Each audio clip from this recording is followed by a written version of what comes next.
if you don't need $1 million to retire? What if that number is more myth than fact? A way to keep you working longer than necessary. Today, we're challenging that idea, peeling back what the financial industry doesn't want you to know, and looking at how real people are living well with much less. Hi, I'm Trena. I retired at 59 with $500,000, and on this channel, I share practical tips and tools to help you retire confidently on your terms. If freedom, purpose, and financial peace are what you're after, you're in the right place. Let's dive into the $1 million myth. Everyone says you need at least $1 million to retire. We hear it so often, it sounds like a fact. But here's the truth. That number isn't one size fits all. In fact, it's a goal that often serves someone else's interests, not necessarily yours. Financial firms profit when you keep your money invested, chasing a bigger goal, which means more management fees for them. It's like how the diamond industry convinced us to spend 2 months' salary on an engagement ring, except in this case, it's your future freedom at stake. So what's the real story? As someone who loves data, yes, I am a nerd, I looked into what people are actually retiring with.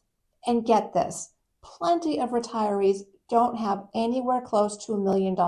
In fact, Andrew Biggs pointed out in a Wall Street Journal article that many retirees with between $50,000 and $100,000 are doing just fine in retirement. And no, I'm not recommending anyone retire on such a modest amount, but it does get you thinking, doesn't it? How could they be comfortable without reaching that elusive million? And maybe there's something here we can learn. The Federal Reserve even shows that most retirees don't reach that $1 million mark. And yet, according to a recent Gallup poll, 82% of people over 60 say they feel financially comfortable. So what's their secret? It's not just about saving. It's about having the right strategy. What about pensions and Social Security? Maybe you're thinking, well, those retirees probably have pensions, right? And you'd be right. Pensions do play a part. 56% of today's retirees benefit from a pension.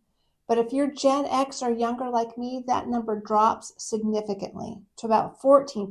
So what does that mean for the rest of us? It means we'll likely be relying more on Social Security and personal savings to get by. Now, there's plenty of talk about Social Security running out, but I wouldn't hit the panic button just yet. Adjustments will be made because it's too critical to just disappear. So while the exact benefits might shift, it's not going away altogether. Here's the key to retirement. It's not all about how much you save. One thing people rarely talk about, retirement success is often more about what you spend than what you save. If you understand and manage your expenses, you might not need $1 million to live well. Your lifestyle in retirement likely won't cost you what it did when you were working full-time, especially if you're strategic. Some people choose to downsize, some move to lower-cost areas, and others live simply because that's what makes them happy. So instead of aiming for a blanket number, I think it's smarter to focus on understanding your expenses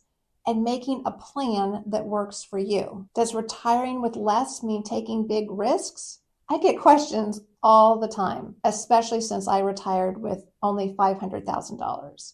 People wonder if it's risky or if I'm playing with fire. But here's the reality. This wasn't some reckless leap. I know my numbers down to healthcare costs, emergency savings, and backup plans. It's not about being risky. It's about being intentional. And despite what the internet trolls say, I will not be eating dog or cat food in my old age. For me, retirement is freedom.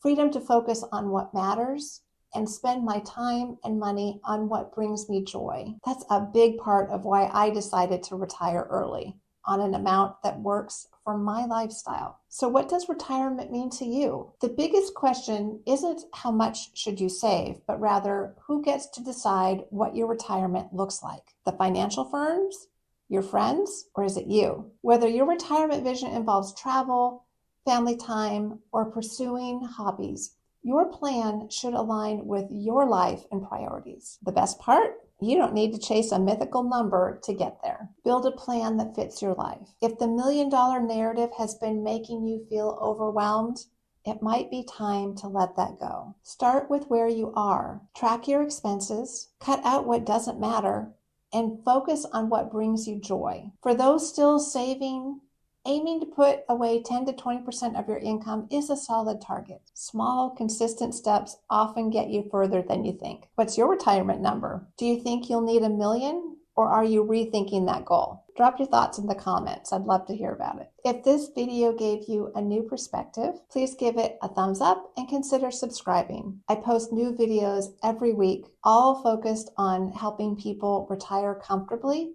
and confidently without feeling chained to outdated ideas. And if you know someone who's stressing over retirement savings, feel free to share this video with them. Until next time.